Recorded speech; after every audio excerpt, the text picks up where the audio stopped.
Bonjour à toutes et à tous, bienvenue dans cette deuxième partie dans laquelle on va voir l'axe numéro 3, les étapes de la dégradation du glucose. Je vais commencer par l'étape de la dégradation du glucose. Donc, euh, Premièrement, on va voir une expérience. On cultive des cellules animales dans un milieu oxygéné contenant le glucose radioactif au carbone 14. C'est un isotope du carbone. On a carbone 12, carbone 14. Le carbone 14, c'est un isotope qui est caractérisé par leur radioactivité. Au cours du temps, on localise la radioactivité dans la cellule par autoradiographie et par chromatographie, on détermine la nature du produit radioactif qui est apparaissant. Donc voilà, les résultats se forment d'un tableau.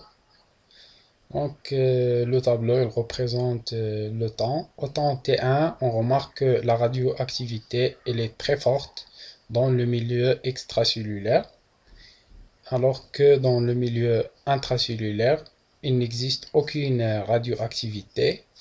Alors que au temps T1, on remarque que la radioactivité elle est forte dans le milieu extracellulaire et dans l'hyaloplasme, c'est le cytosol. Le cytosol, c'est le cytoplasme de la cellule sans organite cellulaire. Au temps T2 et T3, on remarque qu'on aura assez de changements dans le milieu. Premièrement, dans le milieu extracellulaire, le carbone 14, il est incorporé dans la molécule de dioxyde de carbone. Et dans l'hyaloplasme, on remarque que le carbone 14 il est incorporé dans un autre composé que le glucose, c'est l'acide pyruvique. Et on remarque aussi que la radioactivité elle est apparue au niveau de la mitochondrie, dans les molécules de l'acide pyruvique et dans les acides organiques du cycle de Krebs. Et au temps T4, on remarque que la radioactivité elle existe dans le milieu extracellulaire, dans les molécules de dioxyde de carbone. Et dans l'hyaloplasme, il n'y en a rien, alors que dans la mitochondrie, on enregistre une forte radioactivité du carbone 14 qui est incorporé dans les acides organiques du cycle de Krebs.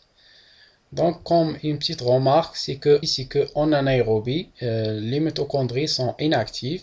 La dégradation du glucose se fait par fermentation seulement au niveau de l'hyaloplasme.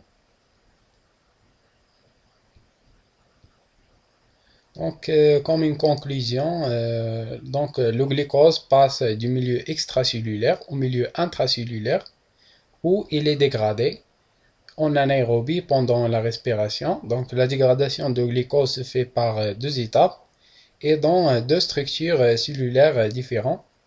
Premièrement, la transformation du glucose en acide pyruvique au niveau de l'hyaloplasme, c'est la glycolyse. Et par la suite, l'oxydation de l'acide pyruvique en CO2 par l'intermédiaire des acides de cycle de Krebs au niveau mitochondrial. Donc, on va voir en détail les étapes ou bien la glycolyse dans l'hyaloplasme.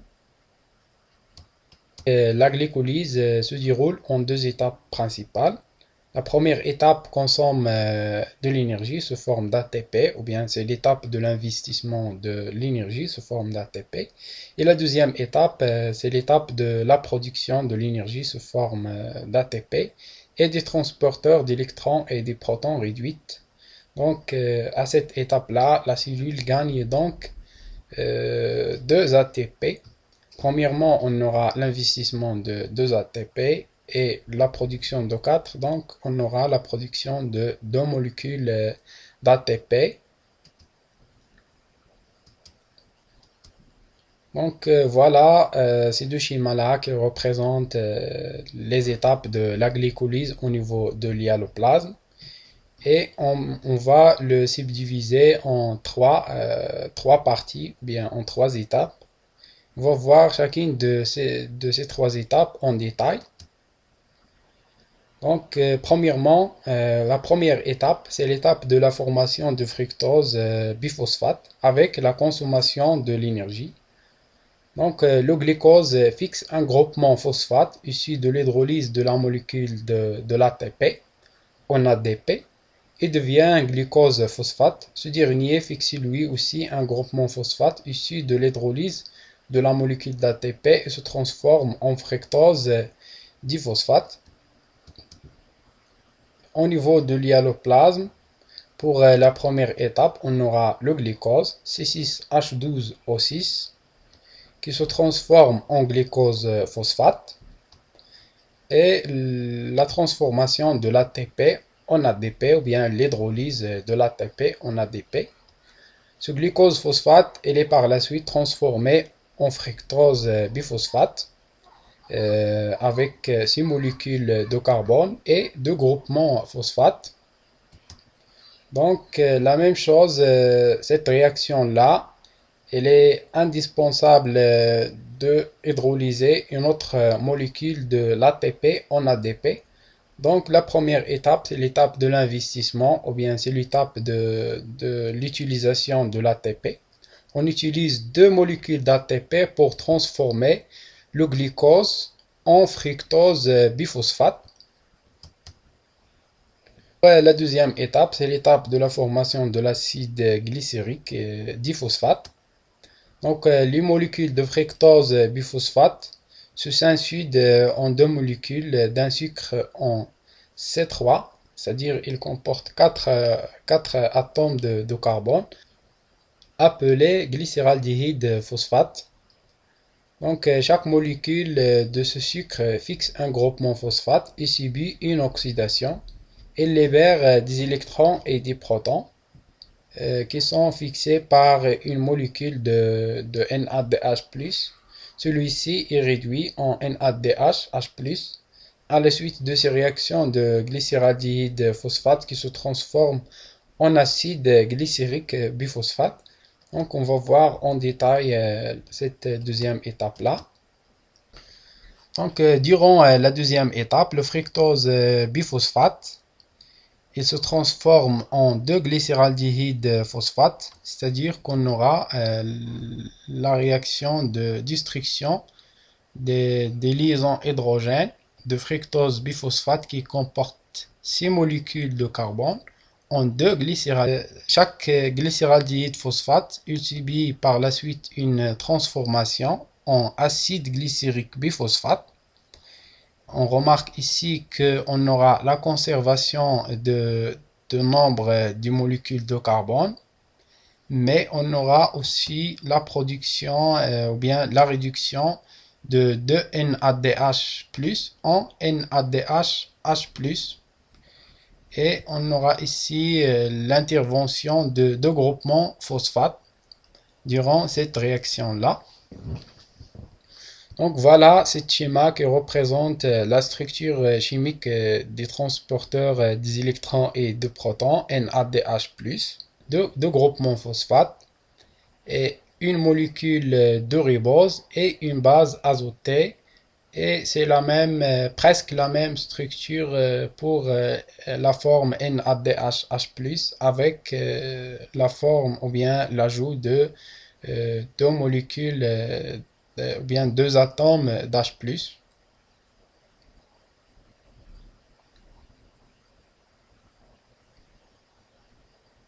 Et pour la troisième étape, donc chaque molécule d'acide glycérique biphosphate, ces groupements phosphate, a 2 molécules d'ADP.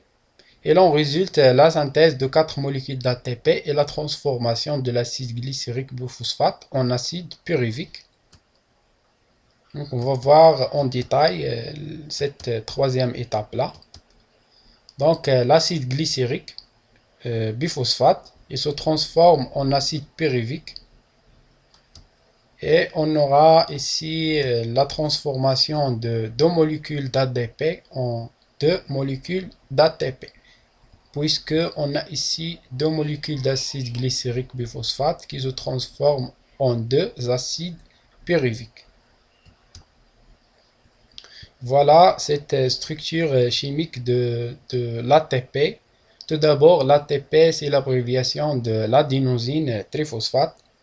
Ici, c'est l'adénosine, c'est l'association entre une base azotée, c'est l'adénine, et un ribose. Et par l'association avec trois groupements phosphates, ce qu'on appelle triphosphate. Et lorsqu'on aura une rupture du pente ou bien de la liaison entre les deux groupements phosphates avec le groupement phosphate numéro 3, on transforme l'ATP en ADP. Donc, concernant la réaction globale de la glycolyse au niveau dans l'hyaloplasme, la réaction globale de la glycolyse, on aura ici le glucose, plus 2 molécules d'ADP, plus 2 phosphates inorganiques, PI, plus 2 molécules de NADH+, elle donne 2 molécules d'acide pyruvique, plus 2 ATP, plus 2 molécules de NADH, H2. Donc, pour que la glycolyse puisse se poursuivre, il est nécessaire que les composés réduits NADH, H2 soient réoxydés, c'est-à-dire passant à l'état oxydé pour qu'il se réduise une autre fois durant une autre réaction de la glycolyse. Donc, concernant l'axe numéro 5, on va voir la structure de la mitochondrie et la phosphorylation oxydative. Je vais commencer par la mitochondrie. Donc, comme vous voyez ici, cette figure, elle représente une cellule animale qui est composée d'un cytoplasme dans laquelle il baigne de nombreuses organites cellulaires. Et parmi ces organites, c'est la mitochondrie. Et cette organite-là, elle est composée d'un membrane interne et un membrane externe, l'espace intermembranaire, c'est-à-dire entre la membrane interne et la membrane externe, et la matrice. Et ici, comme vous voyez, c'est que la membrane interne, elle forme des pseudopodes ou bien des prolongements vers la matrice de la mitochondrie.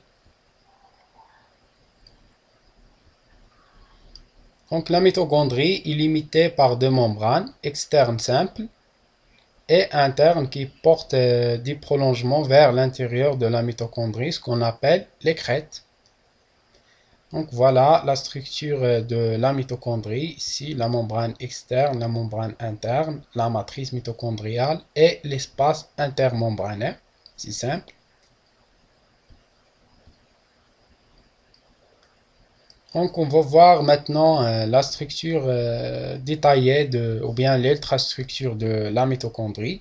Au plus fort grossissement, la mitochondrie interne est les crêtes portant des sphérules pédonculées. Donc les sphérules pédonculées portant des enzymes sous synthèse l'ATP appellent ATP synthétase ou bien ATP synthase. Donc voilà la forme ou bien l'ultrastructure de la membrane interne et de la membrane externe. La membrane externe elle est similaire à celle de la membrane cellulaire, alors que la membrane interne elle est caractérisée par l'existence des protéines transmembranaires et des sphères pédonculées. Donc, en termes de la composition chimique de la mitochondrie, le tableau suivant représente la composition chimique des différents composants de la mitochondrie. Donc, je vais commencer premièrement par la membrane externe. Elle est composée de 40% à 50% de lipides et 50 à 60% de protéines. Elle est comparable à celui de la membrane cytoplasmique. Concernant la membrane interne, il est composé de 80% de protéines. C'est la forme ou bien la structure principale de la membrane interne, avec peu de lipides, soit d'environ 20% de lipides. Elle est très riche en ATP synthétase, très riche en transporteurs des électrons et de protons. Et pour la matrice, elle est caractérisée par la présence du pyruvate et de l'ATP, mais le glucose ne pénètre jamais dans la matrice mitochondriale. Et concernant les équipements enzymatiques, il est caractérisé par l'existence des déshydrogénases et des carboxylases et des transporteurs des protons et des électrons NAD+, et FAD. Donc la membrane externe, comme l'a déjà vu, elle est comparable à la membrane cytoplasmique. Il assure les échanges entre la mitochondrie et le cytosol. Et la membrane interne est très riche en protéines, surtout en ATP synthétase qui catalyse la réaction de la synthèse de l'ATP, qui est la molécule de stockage de l'énergie dans l'organisme. Donc, concernant la membrane interne, est riche en transporteurs des électrons et de protons, organisés par groupe de 4 composés, composés 1, 2, 3 et 4. Chaque groupe forme une chaîne respiratoire. Dans la membrane interne, on trouve donc des chaînes respiratoires et des sphérules pédonculées contenant l'ATP synthétase. Donc, la matrice reçoit l'acide pyruvique résulte de la glycolyse dans l'hyaloplasme et riche en décarboxylase. Ce sont des enzymes qui arrachent le carbone et qui forment par la suite le dioxyde de carbone par la réaction de l'oxydation du carbone. Des composés organiques et en déshydrogénase. Ce sont des enzymes qui arrachent des électrons et des protons du composé organique et réduisant les transporteurs libres matriciels des électrons et de protons NAD+, et FAD+. Donc on va voir maintenant l'oxydation du pyruvate dans la matrice. Donc dans la matrice mitochondriale, le pyruvate est soumis à l'action des enzymes matriciales, les décarboxylases et les déshydrogénases selon une chaîne de réaction formant le cycle de Krebs. Et on va voir ce cycle en détail. Donc le cycle de Krebs consiste à une série de réactions biochimiques au cours de laquelle la grande quantité d'énergie chimique potentielle emmagasinée dans l'acétyl-CoA est libérée par étapes. Donc, le cycle comprend une série d'oxydation et de réduction qui transférant cette énergie potentielle sous forme d'électrons et des coenzymes transporteurs des électrons, surtout le NAD+, et le FAD, appelé aussi cycle d'acide citrique ou bien de l'acide tricarboxylique. Donc, cette réaction ou bien l'oxydation de pyruvate elle est réalisée dans la matrice de la mitochondrie. Il se passe par deux étapes essentielles. Premièrement, la transformation du pyruvate, c'est une molécule de 4 atomes de carbone, en acétyl-CoA.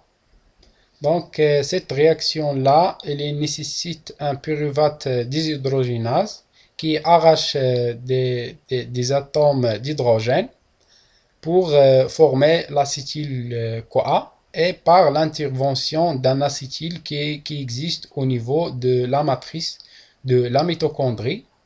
Et on aura la production des transporteurs sous forme réduite NADH, H+, ou bien par une autre voie, mais elle est peu fréquente, par l'action de pyruvate carboxylase qui carboxy ou bien ajoute un groupement carboxyle au pyruvate et qui transforme en oxaloacétate, et cette réaction là nécessite l'hydrolyse de l'ATP en ADP plus Pi. Donc une fois l'acétyl-CoA est formé au niveau de la matrice, il se transforme en citrate par l'action de citrate synthase et on aura la production de le coenzyme A lié avec un groupement de sulfure. Et voilà, on aura la deuxième étape de l'oxydation de pyruvate dans la matrice, si le cycle de Krebs ou bien le cycle de l'acide citrique. Donc, premièrement, le citrate qui se transforme en 6-aconitrate et par la suite diisocitrate. Et voilà un ensemble de réactions jusqu'à le malate qui se transforme par la suite en oxaloacétate avec la réduction d'une autre molécule de NADH+. Donc, en termes de bilan énergétique de l'oxydation de pyruvate dans la matrice mitochondriale, on aura la production d'une molécule d'ATP et 4 molécules de NADH+. Voilà, c'est la première ici, la deuxième, la troisième et la quatrième molécule de NADH+, avec une réduction d'une molécule de FADH2. Mais ce bilan-là, c'est pour une seule molécule de pyruvate, alors que le glucose, par leur glycolyse, elle produit 2 molécules de pyruvate. Donc, on va voir que la matrice reçoit l'acide pyruvique à 4 atomes de carbone et produit 3 dioxyde de carbone qui sortent de la cellule vers le milieu extracellulaire, une seule molécule d'ATP et des transporteurs des électrons et de protons réduits qui restent dans la matrice. Concernant la réaction globale de l'oxydation d'un acide pyruvique dans la matrice, c'est comme suit. Voilà, c'est la formule chimique de l'acide pyruvique, plus une molécule d'ADP, plus une molécule de PI, plus 4 NADH+, plus une molécule de FAD. Il donne 3 molécules de dioxyde de carbone, plus une molécule d'ATP, plus une molécule de FADH sous forme réduite, et 4 molécules de NADH2. Mais cette réaction, c'est pour une seule molécule de pyruvate.